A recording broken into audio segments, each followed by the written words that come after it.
Cup ময়দা দিতে হবে, তারপরে পরিমাণ মতো লবণ দিতে হবে, তারপরে লবণটা দিয়ে মিক্স করতে হবে। মিক্স করে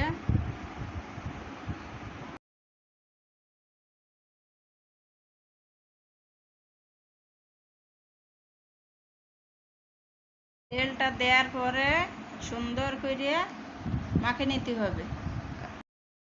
পরিমাণ মতন তেলটা নিয়েছি, হাতের সাহায্যে আটাটা মাখিয়ে নেব। মাখিয়ে নিতে হবে যাতে আটাটার ভিতরে গোটা গোটা না পড়ে। একটা বাটির ভিতরে চিনি নিতে হবে, পরিমাণ মতন পানি দিতে হবে, বেশি পানি দেওয়া যাবে না।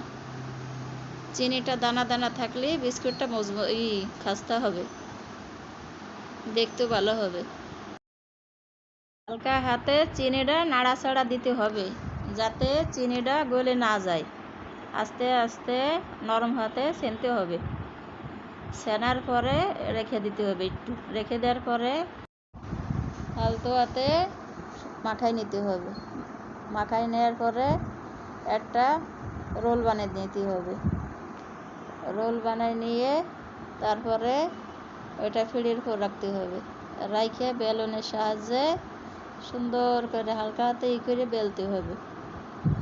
বেলার পরে এটা ছুরি দিয়ে দুই সাইডটা কেটে নিতে হবে। কেটে নেওয়ার পর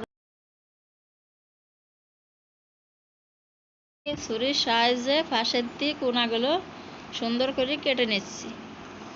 কেটে নেওয়ার পরে আমি বিস্কিটটা সুন্দর করে মাঝখানে দিক কেটে নিচ্ছি। আমি যে শেপে কাটতেছি, কাটার পরে একটা প্লেটে রেখে দিলাম।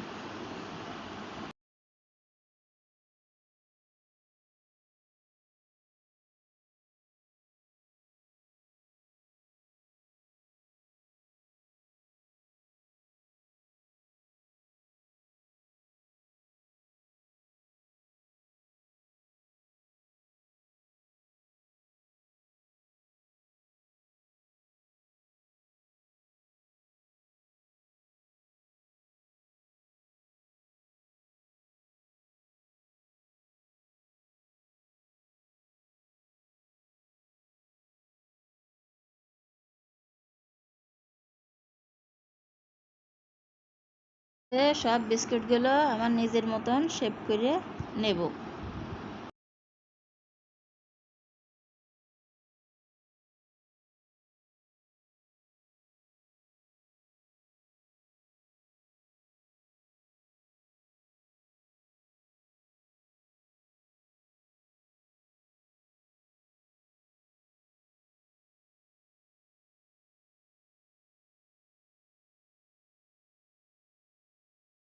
কড়াইতে আমি তেল নিয়ে নিলাম। তেলটা নেওয়ার পরে জাল বেশি আওয়াজ বাড়াই দেওয়া যাবে না। তেলটা দিলাম পরিমাণ মতন, বেশি তেল দেওয়া যাবে না। এটা অল্প তেল দিয়েও আপনারা বাঁচতে পারেন, এটা ইচ্ছা। জালটা কমায় নিতে হবে, বেশি যদি জালটা দেওয়া হয় নিচ দিয়ে পুড়ে যাবে। হালকা জালটা দিতে হবে, তানি মচমচে হবে আর জিনিসটা খাস্তা হবে।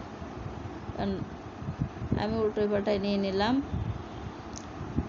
নেয়ার পরে তারপরে বিস্কিটটা আমি নামাই নেওয়ার পরে বিস্কুটগুলো আমি সময় রেখে ভেজে নেব আস্তে আস্তে।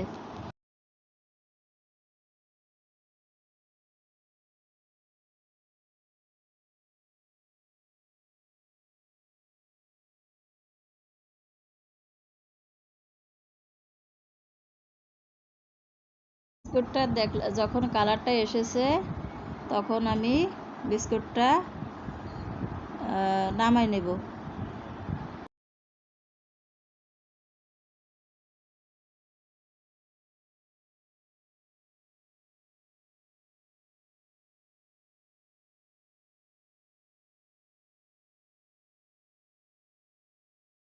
বিস্কুটটা নামাই নেওয়ার পরে কিছুক্ষণ রেখে তারপরে পরিবেশন করতে হবে।